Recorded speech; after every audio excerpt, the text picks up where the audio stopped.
আব্বাজান বানা মনে রাখুন, ও মা বোনেরা মনে কিদিন আল্লাহ পাক আমাদের কারো বা 50 বছর হায়াত দিলেন, কারো 60 70 80 বছর হায়াত দিলেন।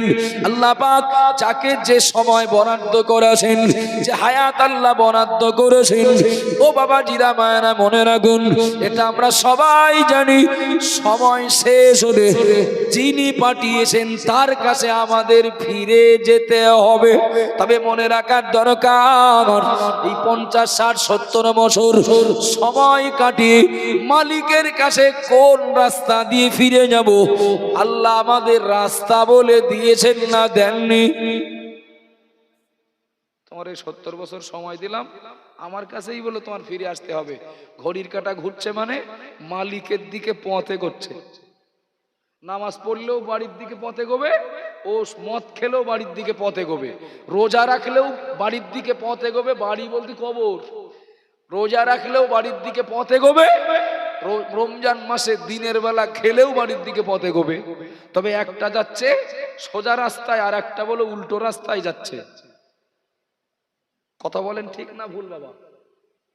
আব্বাজান বানা মনে রাখুন, 50 60 70 বছর সময় কোন রাস্তা দিয়ে আমরা, কোন রাস্তা দিয়ে আল্লাহর কাছে পৌঁছাবো, আল্লাহ পাক আমাদেরকে রাস্তা বলে দিয়েছেন, পথ বলে দিয়েছেন। বান্দা তুমি এই পথ দিয়ে আমার কাছে এসো।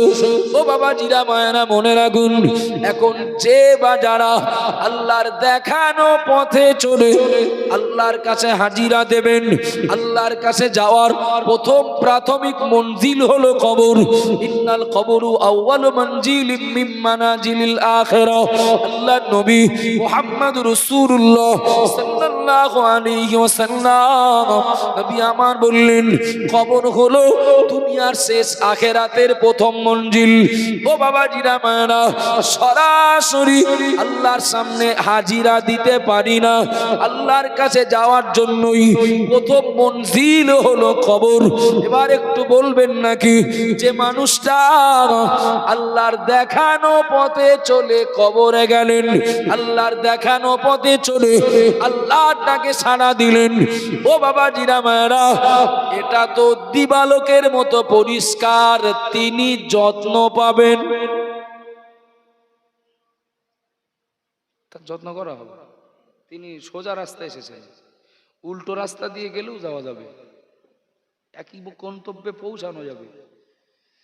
যে মানুষটা আজান হলে নামাজ পড়েন না, যে মানুষটাকে নিষেধ করার পরেও সুদ খান, যে মানুষটা জানার পরেও লটারি কাটেন, যে মানুষটা জানার পরেও মিথ্যা বলেন, জানার পরেও তার অধীনস্থ নারীদেরকে বেপরদায় ঘোরান কিংবা প্রতিবাদ করেন না, এই মানুষটাও দিন গেলে তারও কবরের দিকে পথ আগিয়ে যাবে, তিনিও কবরে যাবেন, একই জায়গায় যাবেন। ও বাবা জিরা মায়েরা, তবে পরিষ্কার উল্টো রাস্তা দিয়ে ঢোকার জন্য ঢুকলেই বলো মাস শুরু হবে। আজান হলে হয়তো ইমাম ঘাট ধাক্কা দিয়ে মসজিদে ঢুকিয়ে দেন না, মদ জুয়ার আসরে থাকলে হয়তো জামার কলার ধরে টানা হয় না, তবে আল্লাহর দেখানো পথে চলে গেলে যত্ন পাওয়া যাবে, উল্টো রাস্তা দিয়ে গেলে মার খেতে হবে। ও বাবা জিরা মায়েরা মনে রাখুন, কিছু মনে নেন না, এই সমাজে আপনিও দেখেছেন আমিও দেখেছি, কারোর জানাজা হাজার হাজার মানুষ, আবার কারোর জানা যায় হয়তো 100 মুসল্লিও 100 মানুষও হন না। ঠিক বলছি না ভুল বলছি? আপনিও জানেন আমিও জানি, করোনার পিরিয়ডে কত নামাজি মারা গেছেন, কত আল্লাহওয়ালা মানুষ মারা গেছেন। করোনার পিরিয়ডে কত মানুষের জানা যায়, কারোর জানা যায় 15 জন লোক, কারো বা 20 জন লোক। একদিকে সরকারি আইন, সরকারের নির্দেশ, অপর দিকে করোনা ভাইরাসের ভয়। ও বাবাজিরা মায়েরা, আমি নিজেও জানাজা পড়েছি, আমি নিজেও জানাজা পড়িয়েছি। ভালো মানুষ, নামাজি মুসল্লি আল্লাহওয়ালা, তার 15-20 জন মানুষ জানা যায়। আবার কত ধর্মহারা মানুষকে দেখি, সেই মানুষটা জানা যায় হাজার হাজার মানুষ হাজির হন। ঠিক বলছি না ভুল বলছি? কত মানুষের জানা যায় 100 লোক হয় না। লোকটা আল্লাহওয়ালা, গরিব মানুষ, তাই তার আত্মীয় স্বজন কিংবা পাড়া প্রতিবেশী গ্রামবাসীদের তার প্রতি আকর্ষণ কম। গরিব মানুষ বলে তার জানা যায় লোক হলো 100।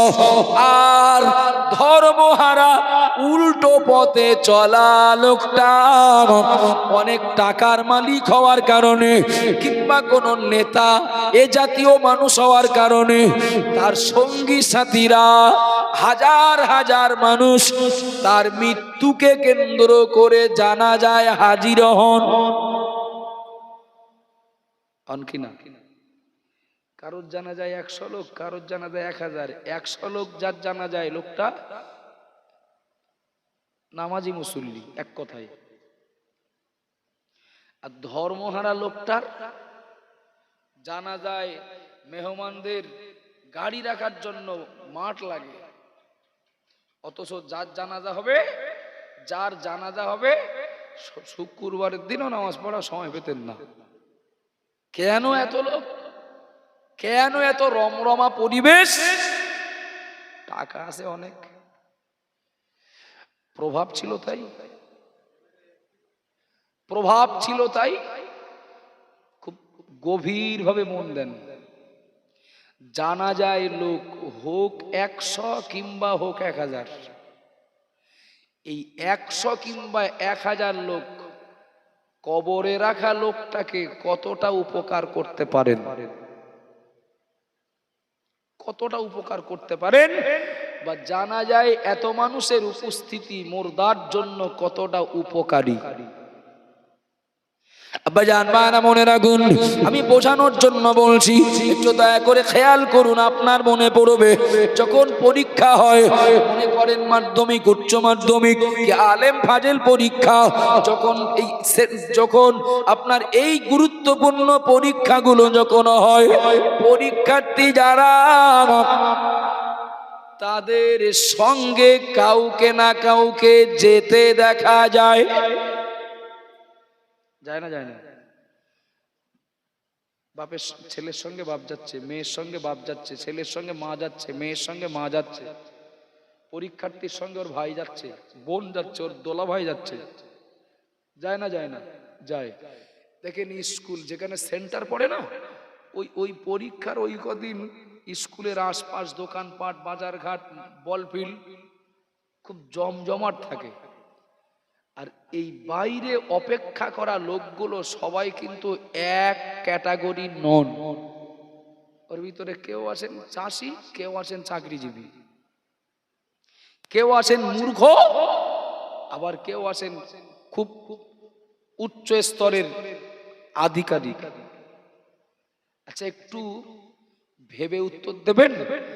পরীক্ষার হলের বাইরে বলফিল্ডে কি দোকানে কিংবা স্কুলের আশেপাশে অপেক্ষা করা মানুষগুলো তো হলের ভিতরে পরীক্ষা দেওয়া পরীক্ষার্থীদের আগিয়ে দিতে এসেছেন। আমার কথা কি আপনাদের বুঝতে অসুবিধা হচ্ছে নাকি? বাইরে বসা লোকগুলো কি করতে এসেছেন? তাদের তার পরীক্ষা না, ওই যারা পরীক্ষা দিচ্ছে ওই পরীক্ষার্থীদের আপনজন বাইরে বসা লোকগুলো। আচ্ছা, পরীক্ষার্থীর সঙ্গে একজন লোক যাক আর দুজন যাক, মূর্খ যাক আর শিক্ষিত যাক, এই লোকগুলো কি আসল জায়গায় কেউ ঢুকতে পারে? কাউকে কি হলে ঢুকতে দেওয়া হয়? পাশে বসিয়ে কি মনোবল জোগাতে সুযোগ দেওয়া হয়? একটা প্রশ্ন পড়ে বুঝিয়ে দেওয়ার সুযোগ দেওয়া হয়? একটা উত্তর বলে দিতে পারার সুযোগ কি থাকে? থাকে না তো। তাহলে পরীক্ষার্থীর সঙ্গে বলো, হলে সঙ্গে আসা কেউ যাবে না, হোক মূর্খ হোক শিক্ষিত লোক, সঙ্গে যেই আসুক পরীক্ষার্থী হলে একা। বিষয়টা ক্লিয়ার? এখন বাইরে লোকগুলো তারা হলের ভিতরে পরীক্ষার্থীকে ঢুকিয়ে দিয়ে অপেক্ষা করেন, 3 ঘন্টা পরীক্ষা হবে, শেষ হবে, তারপরে সঙ্গে নিয়ে আবার বাড়ি যাবে। বাবু একটু ভেবে উত্তর দেবেন, এই যারা সঙ্গে নিয়ে আসলেন এই মানুষগুলো ওই পরীক্ষার্থীর প্রশ্নের উত্তর দেওয়ার জন্য কোনো উপকারে আসে? একটু হ্যাঁ না বলেন। বা আমার দাউদ ছিল না বলে এসছি তাই রাগ করছেন নাকি? সঙ্গে আসা মানুষগুলোর ক্ষমতা নেই একটা উত্তর বলে দেওয়ার, তাহলে কি কাজে লাগবে ওদের? হ্যাঁ, সঙ্গে এসেছেন আবার নিয়ে যাবেন। আর বাইরে থাকার সময়টাতে একটা কাজ করলে করতে পারেন। কি কাজ? একটু আল্লাহর কাছে দোয়া করতে পারেন, একটু দোয়া করতে পারেন। সে হাত তুলে হোক আর মনে মনে হোক, আল্লাহ আমার ছেলেটা পরীক্ষা দিচ্ছে, আমার মেয়েটা পরীক্ষা দিচ্ছে, আমার ভাই পরীক্ষা দিচ্ছে, আমার বোন পরীক্ষা দিচ্ছে, আল্লাহ পাক ও প্রশ্নের উত্তরগুলো যেন ঠিকঠাক দিতে পারে। বাইরের মানুষগুলো এই দোয়াটুকু ছাড়া আর কিছু করতে পারেন না। ঠিক বলছি না ভুল বলছি? ও বাবা জিরা মায়েরা, ভাবতে অনুরোধ করছি আমি, এবার একটু দয়া করে বলুন, বাইরের মানুষটা আল্লাহর কাছে দোয়াটাই করতে পারেন, আর কিছু পারেন না। এখন দোয়া করবেন, আল্লাহকে বলবেন, আল্লাহ আমার অমুক আপনজনের প্রশ্নের উত্তর যেন ঠিকঠাক দিতে পারে, আপনজন পরীক্ষাটা ঠিকঠাক যেন দিতে পারে, ভালো নাম্বার যেন পায়, আল্লাহ সন্তোষজনক রেজাল্ট যেন করতে পারে। এখন দোয়া করবেন বাইরে থাকা লোকটা যিনি, তিনি যদি আল্লাহর হুকুম না মানেন, তিনি যদি আল্লাহর হুকুম মতো না চলেন, তিনি উল্টো রাস্তায় চলা লোক যদি হন, তার দোয়ায় পরীক্ষার্থীর কোনো উপকার হবে বলে মনে হয়? আমি দোয়া করছি, আল্লাহ আমার মেয়েটার পরীক্ষা যেন ভালো হয়, বলছি কাকে? আল্লাহকে। এখন ওই আল্লাহ আমাকে অনেক আদেশ করেছেন, নিষেধ করেছেন। এখন আল্লাহর আদেশ নিষেধ আমি যদি না মানি, আমার দোয়া আল্লাহ কেন শুনবেন? ভুল বলছি নাকি? এবার বাস্তবটা নেন, কেউ মারা গেলেন, লোকটা যিনি হন না কেন, লোকটা মারা গেলেন। এখন মৃত্যুর পরে মুর্দার মৃতের ওই বাড়ি আসেন যে মানুষগুলো, এরা কি করতে পারেন? এরা আল্লাহর কাছে মুর্দার জন্য একটু দোয়া করতে পারেন। আর কিছু করার ক্ষমতা আছে? আসে নাকি বাবা?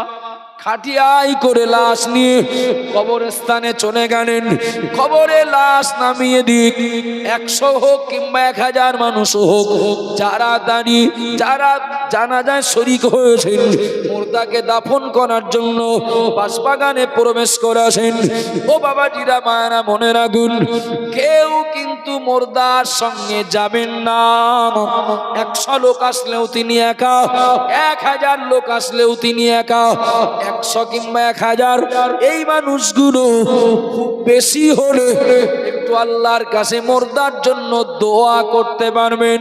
আল্লাহ পাক অল্প সময়ের ভিতরে আল্লাহ মুনকার নকির চলে আসবেন, প্রশ্ন করবেন, মান রব্বুকা ওয়া মা দীনুকা ওয়া মান নবিয়ুকা। আল্লাহ পাক দোয়া করছি আমার আপনজন আল্লাহ তার প্রশ্নের জবাবগুলো যেন ঠিকঠাক দিতে পারে, আল্লাহ তার কবরের রেজাল্টটা যেন ভালো হয়, কবরটা যেন জান্নাত হয়, কবরটা যেন প্রশস্ত হয়, কবরটা যেন আলোকিত হয়। এই উপস্থিত জনগণ যারা ডাঙায় রয়েছেন, ডাঙায় থাকা মানুষগুলো মুর্দার জন্য একটু দোয়া করতে পারবেন, আর কিছু ক্ষমতা নেই। কথা ঠিক না ভুল? এইবার বলেন তো, কবরে লাশ রেখে দোয়া করব আমি, আমি যদি আল্লাহর হুকুম না মানি, তা আল্লাহ আমার দোয়া নেবেন কেন? কি আমার কথা কি আপনাদের অসুবিধা হচ্ছে নাকি? আমি একজন, ওই 1000 কি 100-র ভিতরে আমি একজন দোয়া করছি, আল্লাহ পরীক্ষার রেজাল্ট যেন ভালো হয়, মুনকার নকিরের সওয়ালের জবাব যেন দিতে পারে, উত্তর যেন ঠিকঠাক দিতে পারে, কবরটা যেন ভালো হয় আমার ওই আপনজনের জন্য। তা আমি যে আল্লাহকে যে বলছি, আল্লাহ তো আমাকে কিছু বলেছেন, বলেছেন না বলেননি? তা আমি যদি আল্লাহর কথা না শুনি, তা আমার দোয়ায় আল্লাহ, আমার দোয়া আল্লাহ শুনে ওই মুর্দার জন্য কোনো উপকার পাইয়ে দেবেন, এটা অসম্ভব না? একটু কথা বলেন, এটা অসম্ভব। সুতরাং যদি মনে হয় যারা মারা গেছেন তাদের জন্য একটু দোয়া করে উপকার করব, বেঁচে থাকা মানুষগুলোকে মনে রাখতে হবে, উল্টো পথে যদি আমরা চলি, আমি ঢুকলে মার খাবো, অপর দিকে উল্টো পথে চলা লোকটার দোয়ায় তার আপনজনরা কিন্তু উপকার পাবেন না। আমার ভুল হয়ে যাচ্ছে নাকি? আমি যদি উল্টো পথে চলি, তাহলে একদিকে আমি কবরে ঢুকলে মার খাবো, আর উল্টো পথে চলার কারণে আমার দোয়ায় আমার মুর্দারা উপকার পাবেন না। তাহলে যদি মনে হয় আমি আল্লাহর কাছে হাজিরা দিয়ে, অর্থাৎ আমি কবরে গিয়ে যত্ন পাবো, যদি মনে হয়, তাহলে আমার চলতে হবে সোজা রাস্তায়, এক নিজের ভালো কিছু পাওনা হবে, আর সোজা রাস্তায় চলা মানুষটা দোয়ায় তার মুর্দারা উপকার পাবে। একটু সুবহানাল্লাহ বলেন, একটু মোহাব্বত করে বলেন, একটু তাকবীর দেন, দিন নারায়ে তাকবীর। খড়মপুর গ্রামে আমি অনেকবার এসেছি, তবে আবার আসিনি অনেকদিন, অনেকবার এসেছি আমি, তবে মাঝখানে আসিনি অনেক দিন। তো আপনারা কৃপণ না তো, ভালোই তো উদার মনের, আমি তো টাকা পয়সা চাচ্ছি না, কালেকশন করছি না, একটু কিছু জিজ্ঞাসা করলে হ্যাঁ না উত্তর দিলে কথা বলতে ভালো লাগে। আমি তো ঘটনা জীবনী কাহিনী বলছি না, ছোট তারা ঘুম পড়ে পড়ুক, ঘড়ির কাঁটা তো আগিয়ে যাচ্ছে। আমি এমন কিছু বলছি, আপনাদেরও কিছু মতামত লাগবে। চলুন, আমি জ্যান্ত মানুষ, আমি যদি উল্টো পথে চলি, কেউ আমার জামার কলার ধরবে না, তবে আমি গন্তব্যে পৌঁছালেই আমার জামার কলার ধরা হবে। তার জন্য আল্লাহ ফেরেশতা রেখে দিয়েছেন, আর উল্টো পথে চলা লোকটার দোয়ায় মুর্দারা উপকার পেতে পারে না। দুই দিকে লস। মনে রাখুন, কত মানুষ নাম কিনছেন, কত মানুষ নাম কেনেন, বাপ মায়ের কলমাখানি হয়, এদিকে কলমাখানি হয়, বাপ মায়ের কলমাখানি বেঁচে থাকাকালীন বাপ মায়ের ভাত দেননি, বাপ মায়ের চিকিৎসা পরিষেবা দেননি, রমজান মাস আব্বা মা কি দিয়ে ইফতার করেছেন কোনোদিন খোঁজ নেওয়ার সুযোগ হয়নি, কিন্তু সেই বাপ মা মারা গেলেন, সেই বাপ মায়ের জন্য 2000 লোকের আয়োজন কি হবে না, কলেমাখানি হবে। ওরে কলেমাখানি আর যে নামেই বলা হোক না কেন, মূলত এই 2000 লোককে দাওয়াত করা হয় আপনজন ওই মুর্দার জন্য একটু দোয়া করে নেওয়ার জন্য। কথা বলেন ঠিক না ভুল? এই যে আয়োজন ব্যবস্থাপনা, খানা পিনা, কলেমা পড়ার মজলিস, মূল কথা কিন্তু মুর্দার জন্য একটু দোয়া নেওয়া, দোয়া নেওয়া। ও বাবাজিরা ভাইরা খেয়াল করুন, 2000 লোক বলে কথা নয়, 200 লোক বলে কথা নয়, দোয়া করবেন মুর্দার জন্য যারা, অবশ্যই তাদেরকে আল্লাহর দেখানো পথে চলতে হবে। আল্লাহর দেখানো পথে না চললে তাদের দোয়া আল্লাহ নেবেন না। মান কানা লিল্লাহি কানাল্লাহু লাহু, যে আল্লাহর হবে আল্লাহ তার হবেন। সুবহানাল্লাহ বলেন, একটু মহব্বত করে বলেন। আমি যদি আল্লাহর কথা না শুনি, তাহলে আল্লাহ কেন আমার কথা শুনবেন? এই বিষয়টা আগে ক্লিয়ার করি। এখানে আমরা যারা আসি বাবা, আমাদের কেউ না কেউ কবরে আসে না? একটু কথা বলেন। আজকে এটা কবরস্থানের সভা, আমি যেটা শুনলাম, আমাকেও ভাই বলেছেন এই বিষয় নিয়ে কিছু বলতে, তাই ন্যূনতম জ্ঞান বুদ্ধিতে যতটুকু পারি চেষ্টা করছি। এখানে আমরা যারা আসি আমাদের কেউ না কেউ কবরে, কারো বাপ, কারো মা, না হয় দাদা দাদি, না হয় নানা নানি, কারো ভাই, কারো বোন, কারো বন্ধু, কারোর নিকটতম ঘনিষ্ঠ প্রতিবেশী যারা মারা গেছেন। একটা কথা মনে রাখি, শুধু আজকের দোয়া শেষ নয়, আজকের দোয়া শেষ নয়, যতদিন আমরা বেঁচে থাকব আমাদের মুর্দাদের জন্য ততদিন আমাদের দোয়া করে যেতে হবে, যতদিন বাঁচব। আজকের খুব সুন্দরভাবে একটা মজলিসের আয়োজন হয়েছে, সবাই মিলে আমাদের মুর্দাদের জন্য আমরা একটু দোয়া করব। বাবা, আগামীকাল কি এ সভাটা হবে? আগামীকাল কি এ মজলিসের আয়োজন হবে? আর আগামীকাল কি কোনো হুজুর দাউদ করা আসে? নেই তো। আগামীকাল এই টাইমে এই জায়গাটা মনে হয় অন্ধকার থাকবে।